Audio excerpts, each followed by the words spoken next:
why they're relevant for us today. Sure.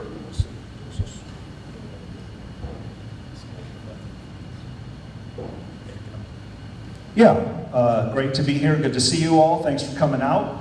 Yeah, my name is Scott Samuelson.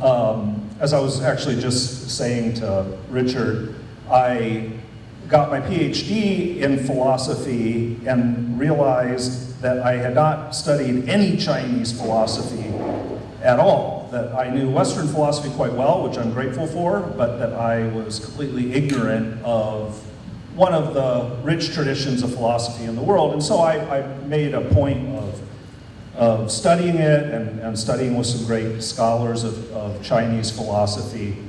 And it was a really wonderful experience for me. It made me look at even Western philosophy a little bit differently, and certainly look at our society a little differently. You know, it's not that it was completely different, but it emphasized different things in ways that I thought were important. And I guess I think of that too when it comes to this question of trust in society, that, you know, we tend to look at things, you know, very well. I don't know if trust is always much on our radar even, you know, as an important value.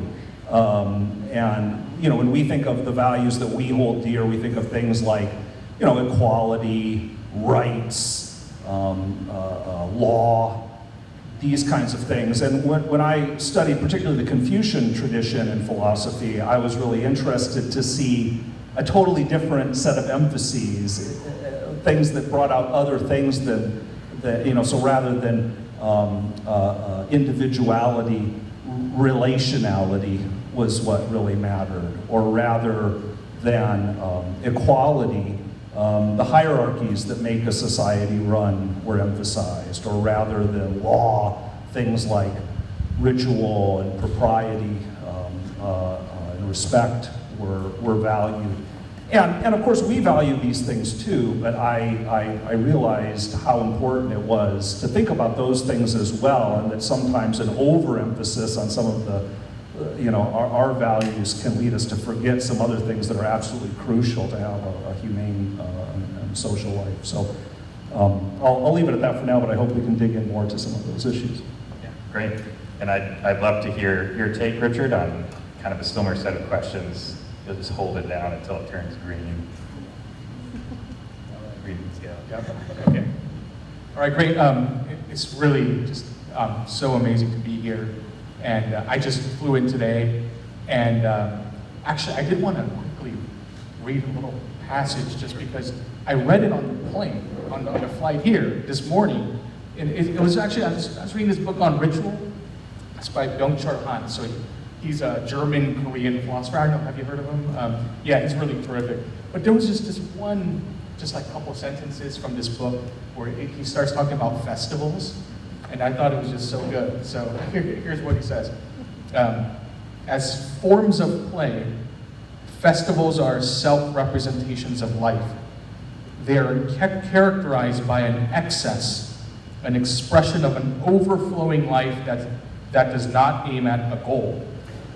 This is what lies behind their intensity. They are an intense form of life. In the festival, life relates to itself instead of subordinating itself to external purposes. Thus, time that is completely dominated by the compulsion of production, the sort of time we inhabit today, is a time without festival. Life becomes impoverished. It freezes into mere survival. So I thought that was incredible because he's like deeply appreciating kind of what we're doing, or what you organize this kind of event for, which is life ultimately isn't just about more and more work and then kind of rest so that you can work more, but like it's about like these kinds of events of like, it's like the Hobbit's life. That's how you know, you drink, but they smoke a little weed too, and then they kind of like hang out, right? They're like, yeah, I really appreciate them more and more as I've gotten older. Okay, but I should get back to your actual question. So, but I just love that. So how did I get into classical Chinese philosophy? So I grew up. So I'm So my parents are immigrants from Korea. They came like in their 30s. My dad owned a liquor store. That's what they often do, actually. Or a laundromat, actually, that's pretty common. But anyways, I grew up in LA area and I grew up in kind of a mix of kind of a Confucian, kind of Catholic household. And anyway, so I was, we would do these like ancestral rite rituals as well as sometimes go to mass, although my parents didn't really force me to. But anyways, so I was kind of interested in East Asian thought. But in my undergrad and graduate school, they didn't teach any non-Western philosophy. Although I had wonderful teachers, they were amazing. And in graduate school, I went to Notre Dame, and no one knew anything about East Asian philosophy. So I didn't learn anything about Chinese philosophy, although I read a little bit on the side. But then I was super fortunate because I got this postdoc in Hong Kong, and it was directed by a man named Philip Ivanhoe, who's like a world-class scholar. He used to teach at Stanford in the philosophy department, and he's a translator, knows the language, and so I really lucked out. So I really got into East Asian philosophy for many years.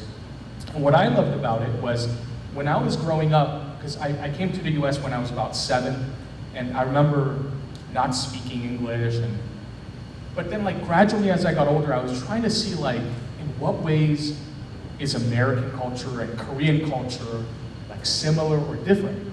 And people have different inclinations and like tendencies in this way, but I actually always thought that's kind of similar, which maybe some people would think that's weird, but I thought, like for example, I always thought like, what makes you a good friend in Korea? And what makes you a good friend in America? It's like very close. Or what makes you an asshole in Korea? What makes you an asshole in America? Really, there's a lot of overlap. And so I was very interested in human nature. And I always thought, because I don't know, I had a lot of friends also and colleagues who thought, there's really no such thing as like a common nature, right? We're all culturally different. And there's truth there too, right? We are very different. You have to really understand specific cultures in their own way. And you gotta be very careful not to just assimilate everything. But at the same time, I always thought we as human beings have like a shared nature. And that there's certain patterns of thought, emotion, and values where we can kind of overlap, and that could provide like a kind of a common ground. And so I was always interested in human nature, and it turned out so were the classical Chinese thinkers. Many of them appealed to human nature as like kind of the foundation for ethics, and so I thought that was incredible. And they were interested in virtue, and which I was interested in from also like the ancient Greek tradition of Aristotle and Aquinas as well. So anyways, I found that, wow, but they also are different. They have very, some of the values are different, like filial piety. I never read about filial piety in Aristotle, but in Confucianism, it's like a cornerstone. So then you can ask like, well, why, right? Why is it so important? And, or like you mentioned, hierarchy, and yeah, so there's different conceptualizations. So yeah, there's definitely real differences which make it interesting to study, but also kind of a common ground. So I found all of that extremely interesting. Yeah, and filial piety, if people aren't familiar with that term, is kind of the love for parents, basically. Yeah, love for parents and dedication and duty to parents, which has a huge role in Confucianism. I'd be interested to hear, Scott, from you a little bit more about there's these commonalities between East and West, ancient and new, but there's different emphases that you talked about, and some of the words that are associated with this ancient Chinese way of thinking might sound like dusty or oppressive. So duty, playing your role, things like that. So I'd be interested to hear, a little bit about those differences and why should we think there's something to learn from these old ideas? Well, I definitely agree with Richard about there is a profound commonality. I think of it as, I like to cook a lot, and whenever I learn a new style of cooking or tradition of cooking, I always like all the differences, but it also, I realize, well, it's not that different. We all like the same kinds of things overall, And so to me, that's how I kind of think about it, is finding, like, what are these new little flavor combinations that might be worth thinking about. There's a lot to say. I have been very taken by the Confucian tradition. Mencius is in that as well. I wanted to, I wrote down a couple basic quotations from Confucius that maybe can get us going and thinking about this question of similarities and differences, and that have to do with trust overall. One is about government itself, society, I guess we can think even more largely. And essentially the quotation goes, when asked about government, Confucius said, sufficient food, sufficient weapons, and the trust of the people. Basically food, protection, trust. And then he was asked, well, if you had to do without one of these three, which would you give up? Weapons. If you had to do without one of the remaining two, which would you give up? Food. He says, after all, everyone has to die eventually. Kind of a Joni Ernst.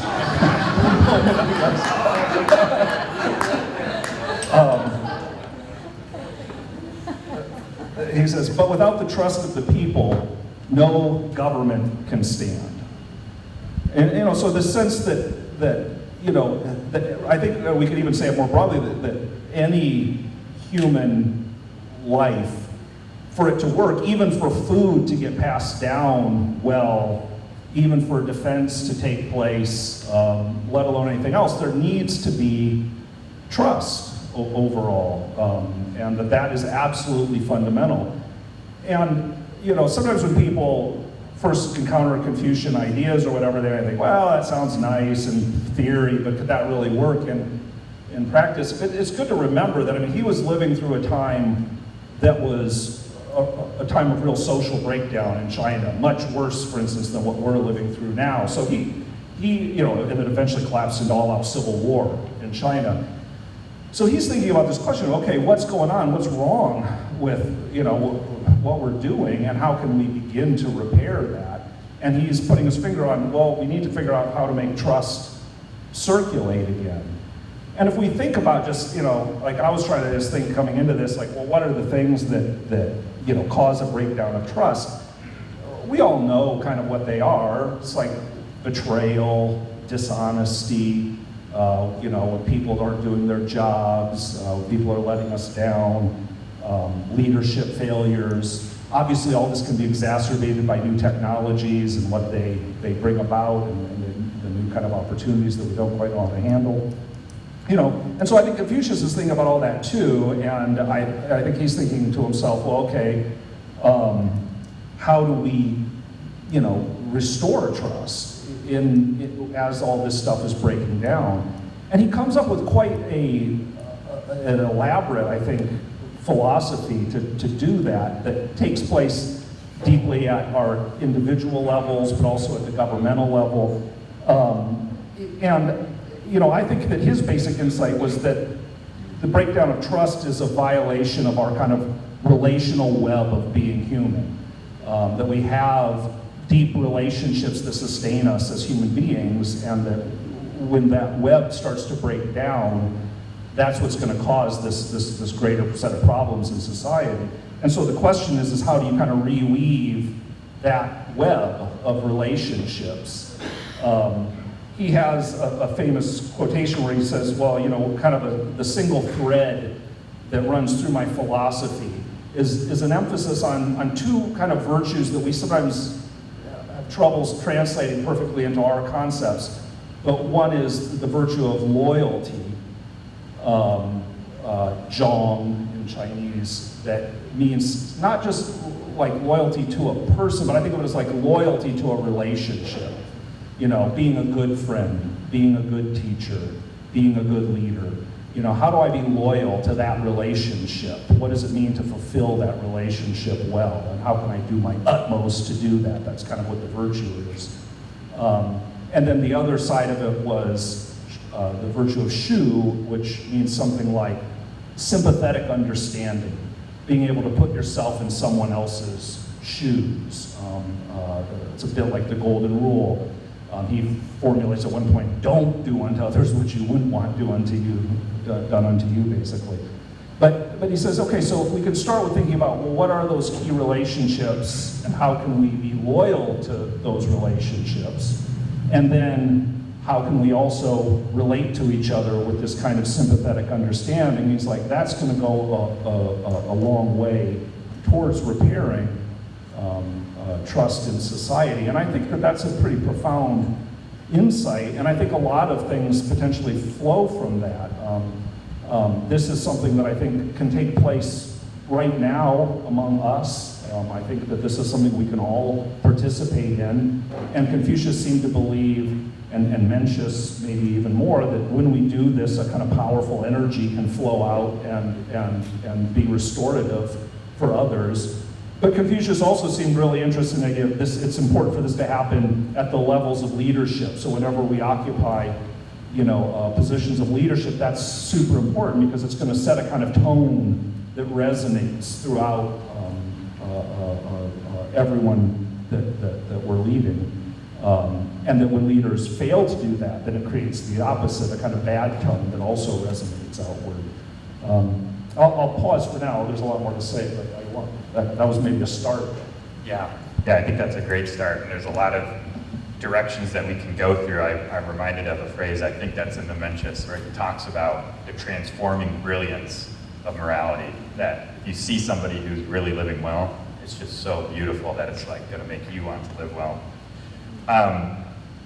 So you talked about the kind of higher level and the lower level, the leadership level or the community level. And so I'd be interested to hear your thoughts, Richard. Is there a sense of where did this breakdown begin? Does it start with leaders who are behaving badly, or does it start in the culture? And if you're going to try to address it, would Confucius or Mencius say, should we start by convincing leaders to be better, or do we need to reform all of society to produce better leaders, or how does that work? So that's quite complicated, and so the basic history, because not everyone knows about the classical Chinese history here. So Confucius, he lived between 551 and 479 BC. So that's and that period is called the spring and autumn period. It's called it's part of what's known as the Eastern Zhou period. So you don't have to remember any of this, but he came on the scene right around the 6th century, and he thought that, and it turns out he's probably right through recent archaeological evidence, but the period before him, like a few hundred years before, known as the Western Zhou period, was a time of remarkable stability, peace, and prosperity. So by the time Confucius arrives on the scene, he does see a kind of decline of culture. The kings of the Zhou dynasty started to lose their power, probably because they became more and more corrupt. But then the feudal lords, the local lords, started vying for power, because that's what human beings sadly do. And so they wanted the power. So you have competing local lords, and so that's starting to break down society. So yeah, it was quite a distrustful period, and it actually kept getting worse, because right after Confucius dies, the period is known as the Warring States period, and that's with Mencius, who was mentioned. So Mencius is probably the most famous disciple of Confucius. So he'd be sort of like the Aristotle to Plato, or Plato to Socrates, who was a teacher of Plato. So Mencius thought of himself as just really extending the Confucian way. So it was a real time of turmoil. Now, Confucius arrives on the scene, and he's wondering, why is everything so bad? And one of the things he realizes is that previously the kings had what he calls the mandate of heaven, is tianming, so the mandate from heaven which justifies the rule. Now, Confucius believed that in order to have that, you need to be virtuous. So there's this old classical Chinese character, de, which we usually translate as virtue. And And so without the virtue, the king would lose the mandate of heaven and eventually would be overthrown. And so Confucius was wondering, yeah, like why did this all happen? So you asked a question about, yeah, did it begin with the ruler or the people? I actually think Confucius probably thought maybe it began with the ruler, which then gradually led down to the breakdown of ritual and the breakdown of virtue. And so one of the things Confucius is trying to do is create like a new moral order built on virtue, in classical Chinese. And he thinks ritual is at the heart of it. So he thinks rituals are the forms of common human practices that kind of bind us together. I mean, there's many different kind of aspects to ritual, but one of it has to do with roles. So the exemplification of important roles, like a father, being a true father, being a true ruler, being a true child, friend. So when the roles are not carried out well, and you're not carrying out your responsibilities, then things break down. And I actually think that's one of the central parts of why we have so much distrust. It's when not only people, but institutions in modern America are no longer trusted because the institutions are no longer satisfying the responsibilities that they have. Institutions are supposed to be what Yuval Levin calls formative. They form us. They so if you go to train to be a doctor, you go to med school, and the med school forms you in a certain way to be able to carry out the proper tasks and ends and purposes. And so when institutions are no longer really carrying out that form, that's when things break down. And so I think with people as well. And so like when people are failing to carry out their roles, then people become distrustful. And so, yeah, so Confucius thought, yeah, we need to return to the rituals or rites, reclaim the roles, and then cultivate the virtues. And by doing that, you could gradually return to a kind of a more cultured form of life that he thought really did exist during this what's called the Western Zhou period. And so Mencius is really thinking of he's attempting to extend that tradition and sort of revitalize culture. So in all those ways, I think it's quite relevant what Confucius and Mencius was up to. Yeah, I think on the note of ritual there, if we could dig into that a little bit more, and what is meant by ritual? So are we picturing here like a formal religious ceremony, or what are the types of rituals that are supposed to kind of turn us into good people, into virtuous people? And I'd be interested to hear, Scott, what you think about, what would be the analogs today? Yeah, I mean, if I think about the idea of Li or ritual propriety in the Confucian sense, and if I think about it in the philosophical sense, like not just what exactly did Confucius have in his mind, in his time, but what was the kind of big idea that he had. I mean, I think of ritual propriety or the sense of ritual as being a very wide range of things that give kind of good form to human interaction. So, I think of like very little things like saying hello or goodbye or please or thank you or excuse me. But then all the way up to the bigger things that you're describing, bigger ceremonies, weddings, funerals, or even just table manners or how you act in a certain environment. I mean, it's a quite complex thing when you start trying to spell it out. And it does seem to me that there is a kind of almost magical quality to these. There's a nice book by this guy, Herbert Fingeret, on Confucius, where he talks about it as almost like magic. And, if I'm walking down the street and, you're on your cell phone and you bump into me, I'm going to be kind of irritated, quite honestly. But you can almost magically make it go away if you just go, oh, excuse me, I'm so sorry. Okay, no problem. And we walk on, no problem. If you don't say that, right? I might be like, hey, what's going on? You know, and you're like, what? Why don't you look out where you're going? You know, and it's not impossible to imagine that that would break down into a fist fight. Or I think of like road rage as an example of, you know, you take ritual out of things and you throw people together and they're just looking out for number one, and things start to get quite anxious and sometimes violent. But like I said, you insert a little bit of good form that says, hey, I recognize your humanity, you recognize my humanity, and all of a sudden, like, things start to go a lot better.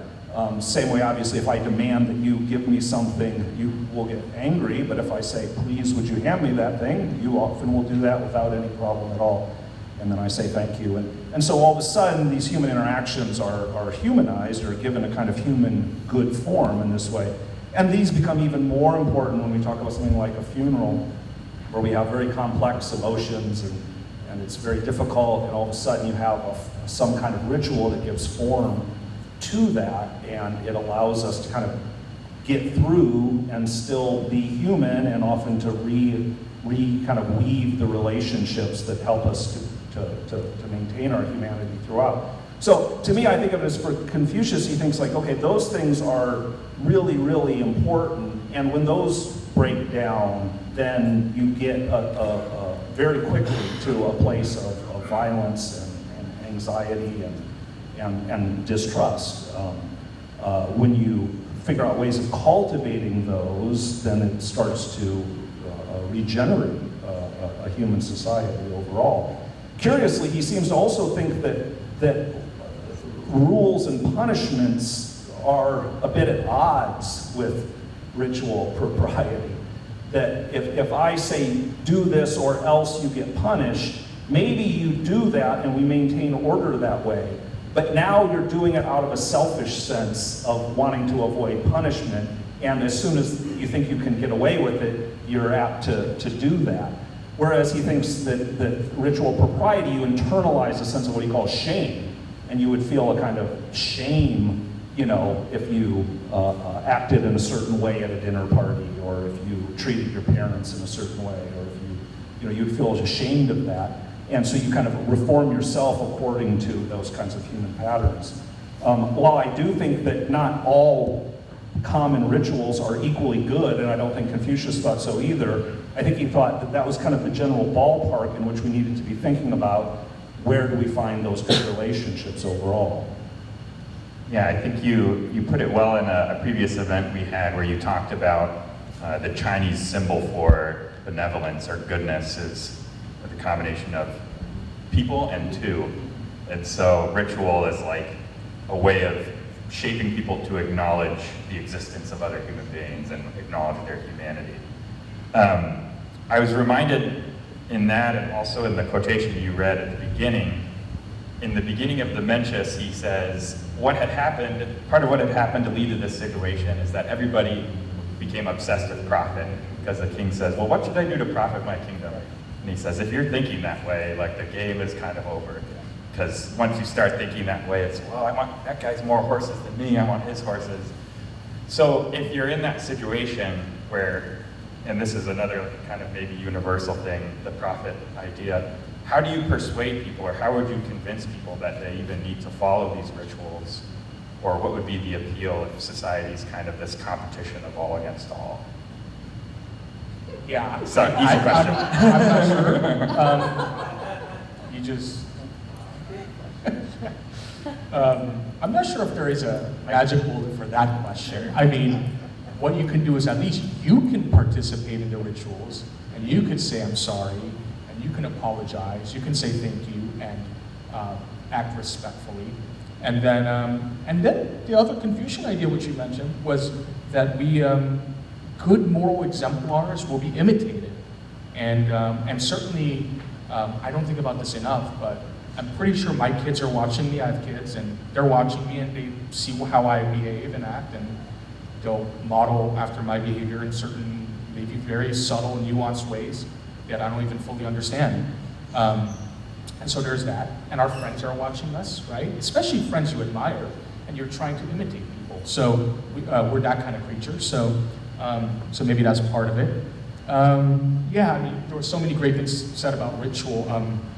Yeah, I mean, yeah, you noted this Herbert Fingerette book. I love that book. It's called A Secular as Sacred, and he talks about, he has this great example of a handshake, and I actually use this in my class, because you just think about like a handshake, and it's just so simple, right? Although we all know people who, I mean, there's weaponize it, or it can go badly, and I ask my students, what are the bad forms of a handshake that you've experienced? You know, you got the like the Wally grip, or like the kind of the, you know, you're not gripping, you know, you're like, yeah, pinching, yeah, or overly aggressive, you can be like that, or you get too close, right? That's a little, it's always uncomfortable.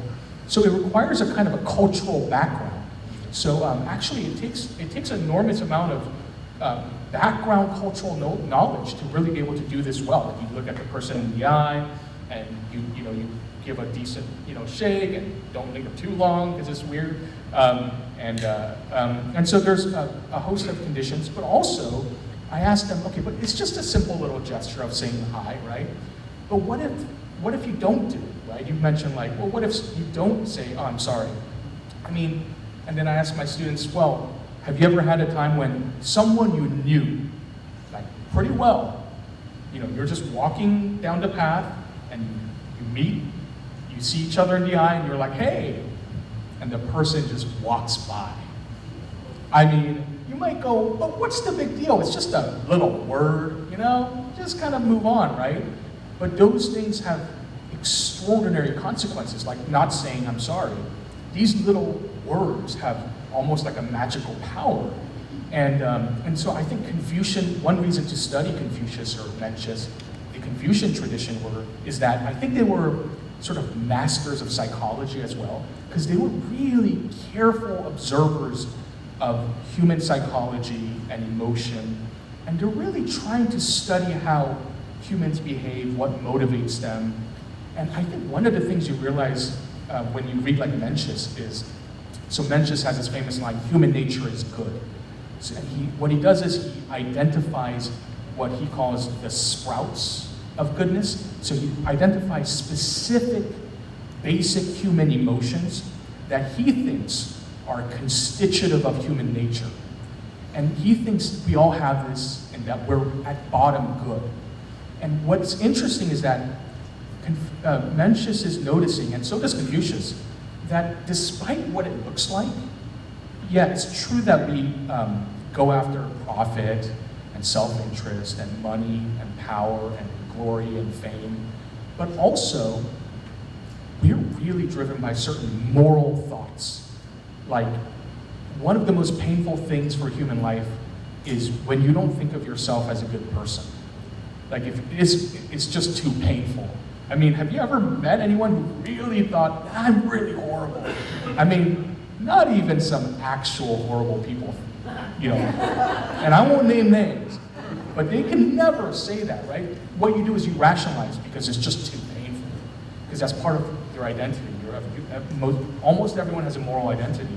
And so I think they were also recognizing that we're motivated by things outside of mere material pursuits.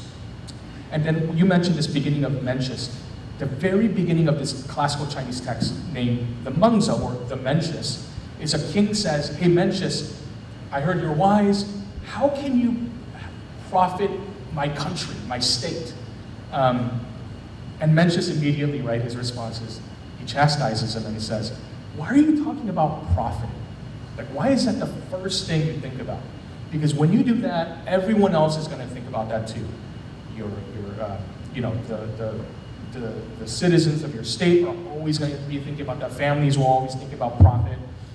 Rather, he says, just seek after moral goodness, right? Righteousness and benevolence, and that's all. And I actually think that's like the bones of all classical wisdom. Like whether you turn to ancient Greek or ancient Chinese, I'm sure a slew of other great traditions throughout the world. One of the things that all the great philosophers tell us is, don't get into the trap of the purely instrumentalizing mindset, because it's so easy to do that, where you just think everything is for the sake of another. And if you start down that road, you're just going to be chasing after things. And it's very easy, and it goes for all of us, I think. But really, like, the most valuable things like love and friendship and community, and these things are what's really intrinsically good. And I think the Confucians all completely are on the same page as the great ancient Greek philosophers in this regard. And just on that point, I mean, just my own view about this, I mean, I'm very taken by Mencius's idea of the goodness of human nature, and even if we could argue on the margins if he's 100% right or not, I mean, there certainly goes a long way, I think, of that. But I also think that this is one of the troubles that I think we're dealing with right now, and I suppose Mencius and Confucius were dealing with in their time as well, which is when we have big institutions that are so focused on profit above other human goods. And that seems to me to be incredibly destructive overall. But the curious thing, and the thing about the goodness of human nature, it seems to me, like, I mean, for instance, I am in higher education, and it saddens me that higher education is almost completely talked about in terms of private gain, in terms of you know, how much more money you can make, or whether it will help you to get ahead in the economy or not. That it's so that the education becomes completely instrumentalized towards that. And that seems to be a kind of betrayal of our formational task as educators. And so I find that very saddening, and the fact that this is so common, how we talk about it, it's the way in which you know, the universities operates, we all feel kind of backed into that corner. And yet, almost everyone I know doesn't like that idea. I mean, you know, so despite all of that tremendous social pressure, teachers still care about their students. Students still sometimes actually want to learn things. You know, parents want their kids to have a good form. I mean, that is also there. It's not as if it's just gone. It's just that it seems to me it gets kind of, you know, overridden, so to speak. And to me, that's part of the beauty of Mencius's idea, was like, no, the sprouts of goodness are there. They're just getting, you know, destroyed or uprooted. But if we can just figure out ways of regenerating those things, I think that most people want to have something of a humane life and feel as if that is the way one should live. I don't know. Yeah, we'll have, I want to just open it up a little bit. If anybody has a question, I'll ask one more, but you have maybe time for one or two if people have them, so you can just raise your hand. But before I do that, I guess a question I have is kind of bringing this question of the goodness or badness of human nature to the general decline in social trust. There's all the Pew Research data or whatever, is that we trust people, our neighbors less and less, we know our neighbors less and less.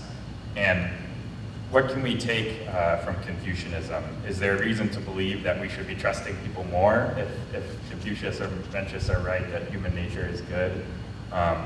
Or what are the obstacles that maybe keep us from seeing that if it is true? Does that make sense? Either one of you can jump in. Well, you know, that makes a lot of sense. I mean, yeah, so just to clarify though, I mean, Mencius says human nature is good, but he thinks we have the seeds. And if they're not grown, they won't become true virtues. So he met a lot of horrible people throughout his time. It was the Warring States period, and one of the things he was trying to do was kind of show these kings how to become virtuous. Because actually, I do think Confucians really thought, and so did Confucius himself, they thought if we can make the ruler virtuous, things will just go much better. But they kind of failed it, and they would probably admit to that. I mean, it's not an easy task, turning like a corrupt ruler good, you know. I guess they would say, well, I bet they would be pretty sharp about this. Like, no, you shouldn't just trust anyone, you know. That's not. I think they would have a hard time if they like materialize right here in America in 2025. I don't know what that would be like. They'd be very scared. I mean, we live in one of the things about living in America, there's like also a kind of beauty to it. We are crazy, like we have like, people are so different. Like, we live in a radically pluralistic, morally, religiously, I mean, we do live in a kind of a fragmented culture and society that's almost kind of written into the bones. I mean, we should aim for a common culture, but I mean, in those early Chinese societies, they did have quite a bit more homogeneity. But I don't know, like modern liberalism, I mean, we have Alistair McIntyre has this great book, After Virtue, which everyone must read, even if you end up disagreeing with everything. But he has this diagnosis that we have these incommensurable values anchored in like totally different visions of what's good and right. And you can't quite eliminate that kind of interminable disagreement because we have such different views of what the common good is. And so I guess he just has kind of a bleak take. He thinks the best you can do is you should start in your local community and do the best you can. Try to create good communities, good friendships at the local level, and it's a kind of localism, we might call it. I think the Confucians would have been pretty sympathetic to that too, although they would have a higher hope, maybe. I think McIntyre maybe has the hope, he just doesn't think it could really happen in a culture like ours. But yeah, the Confucians certainly thought that's the right kind of movement. You go local, and then you kind of keep moving up, and hopefully the world will be changed. But they weren't naive, you know. They saw plenty of bad things. Yeah, and I mean, the thing I think about too that I find quite powerful in the Confucian vision is, this is my kind of language for it, not necessarily specific Confucian language, but I think of it as a profound emphasis on hospitality. But hospitality kind of writ in the largest possible sense. We usually think of hospitality as like, you know, make yourself at home, you know, here's some chips and a beer or something. And that's obviously important, and that's how you connect with your neighbors and the people around you. But if we think of it in the broader sense of kind of welcoming our humanity, I think of that as like what Confucianism is somewhat about. And I think of it starts actually in the family, that in a way, hospitality in its large sense, it starts with the stranger, the baby, coming into the family, who's, you know, a complete stranger, and how do we make this kid at home and put them on the right track and be part of things, and then, okay, how do we then relate to our neighbors, and how can we relate outwards? And hospitality is not like just be nice to everyone. I mean, obviously, sometimes people can come into your house and be jerks, in which case you might have to ask them to leave or whatever. Like, it's not a sense of just always be nice, but it is a sense of like keep trying to figure out ways to welcome the humanity of people. And to me, that's like, you know, we might have a breakdown of big visions of the good. So, you know, I might go to, you know, Thanksgiving with my family and not be able to talk to half of them because we have such deep political disagreements, but we can still welcome each other's humanity, you know, and that may not solve all the problems at the end of the day, but it's a starting point where we have created a condition where trust can circulate. I mean, it doesn't mean that I trust everything they say or anything like that, but it means that we trust each other as human beings at some level, as long as we can do that. And so to me, that's the thing that I think of as the kind of local level, or the most local level of the family, and how it just grows outward and can ripple out throughout the rest of the society. Yeah, it makes me think of a summary that I'm not sure where it is, but he talks about if you wish to order, this is kind of the confusion, because they go and talk to the kings, but he says if you wish to order the state, order the soul, you know, and then the family, and so on and so on and so on. So maybe it kind of goes in two directions. But I'd be interested to hear your thoughts on that in a time that's so diverse and pluralistic. Are there still things that can kind of build some kind of vision of the common good? Yeah, I mean, some of the things Scott was saying, I think that's right, and we do the best we can, given the situation we're in, and try to be very, very sympathetic, humble. And maybe the Confucians, one of the things that they would also advocate is we have roles, right? And so your uncle is still your uncle. Yeah, he's crazy, but like he's still your uncle. And so there's a way to act properly towards your uncle. And so, yeah, it might be internally a little bit hard because you're a little bit like, I don't want to talk to him anymore. But you could still practice the rituals, at least maybe not in a full-blown way, because the confusion's not, your emotions should be harmonized with your actions. But also, I think they did recognize that, behaviors you could still act rightly to some extent. And I think modern psychology has shown that, it's wrong-headed to just try to just change your emotional state. What you do is you change your behavior, and then the emotion may follow. So you could still try to maybe just pretend, act as if you like your uncle. And maybe you think that's fake, but I actually have started to think maybe that's the key right there. Yeah, you keep pretending, you keep doing it, and then maybe eventually, hopefully, you will like your uncle genuinely, and then you'll have a good relationship. But it's far worse things than not acting, respectfully and in accordance with those norms. Yeah. Well, we're coming to the end of our time. I just want one more opportunity in case anybody has a question. Okay. You've got one, Shannon? I do. I'm curious why it would seem, Dr. Samuelson mentioned that right now money and profit seem to be such a major thing. This is kind of convoluted. So why is it that the nicer people don't tend to make the higher levels of finances, and those of us that try to be kind and generous are looked upon oftentimes as weak instead of as being, stronger virtually, I get, in some respects. Versus if somebody's making a lot of money, they just automatically seem to get a very strong backing, and that draws more people to that side, to that area. And it seems those of us that don't focus on the profit sometimes don't make much headway. Yeah, so I'll try to summarize that or repeat it just so everybody can hear. I think the question maybe presents a little bit of a challenge to this picture, which is, it seems like bad guys finish first and nice guys finish last. So maybe we could kind of conclude, how would a Confucian respond to that idea? Is that destiny? Are people who act well always going to fail, or what should we make of that? Yeah, I'll take a stab at it, though, Richard. I'm happy if you want to take a stab at it.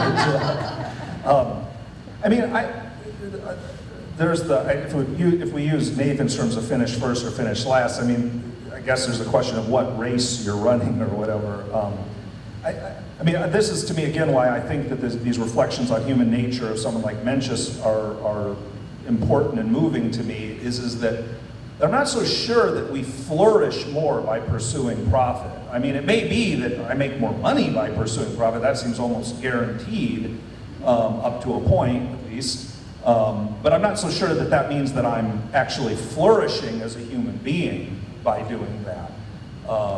And I think when you're kind of in the Confucian ballpark, you're not looking with admiration on someone who's sacrificing other human goods for greater and greater wealth and power. In fact, you look almost with a kind of sympathy on them, or you kind of feel bad for them that they have gotten ahead at the expense of their humanity. But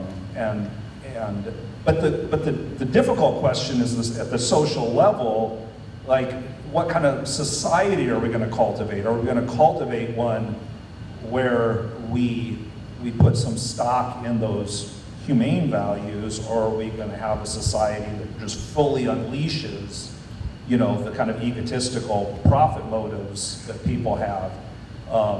And I think, to me, it seems like a wise thing to say, okay, those egotistical profit motives are always going to be there, and they're not always altogether bad, but it's important to sort of say, put them in their place. Mencius also makes kind of distinctions between kind of higher and lower drives in us, and I think of that as pursuing some profit's a perfectly legitimate drive, as long as you're not going to sacrifice your family to pursue profit, or your neighbors to pursue profit, or the environment to pursue profit, or whatever. it's fine to pursue that profit as long as you have these other values that are kind of checking them. And that's the difficult task of culture and politics, is how do you make sure those values are respected and operative so that the profit motive can kind of work without doing the tremendous damage that it will otherwise do. Yeah, that was a great answer. I think you kind of said pretty much what I was going to say, which is so much hinges on what you think flourishing or true happiness, true well-being, the true good life consists in. If that is just constituted fully by material power and wealth, then yeah, those people are like, they're the happiest of all, you know, and they have the highest level of well-being. But the Confucians, and I think like classical Greek thinkers would say, no, but that's a wrong understanding of flourishing. Now, whether we have great arguments to show exactly which is the right one, that's hard actually, because some of it is like so fundamental to how you think of human life. But certainly Mencius would have said, yeah, like that person just chasing after profit while murdering people, you know, burying people, that person has a stunted heart, right? I mean, he's not growing his moral sprouts. And so there's a kind of way to think of flourishing as also requiring the virtues or moral sensibilities. And if you don't have that, then you're a stunted human being, you might think. There's a part of you that's not developing. And Mencius would go on to say, that's the highest. You mentioned the higher and lower order. That's a huge part of Mencius's view, which is that, yeah, the moral goods are much more profound and important. Now, how do you show that to people? I don't know. You maybe give them examples. It's difficult. I'm not sure what kind of philosophical, I mean, I have a kind of a limited view of what philosophy can just do, like just argue, you know, give you an argument and you'll be persuaded. I don't think it quite works like that. It requires human experience, careful observation, introspection, and a variety of things like that. Yeah, so I think we'll conclude there, inviting all of you to human experience and careful introspection in relationship. We're delighted to have two really, I think, exceptional thinkers and communicators of philosophy, Dr. Samuelson, Dr. Kim. Their books are available from Beaverdale Books, so please do take a look at those. But let's just give them a round of applause. Thanks for being with us.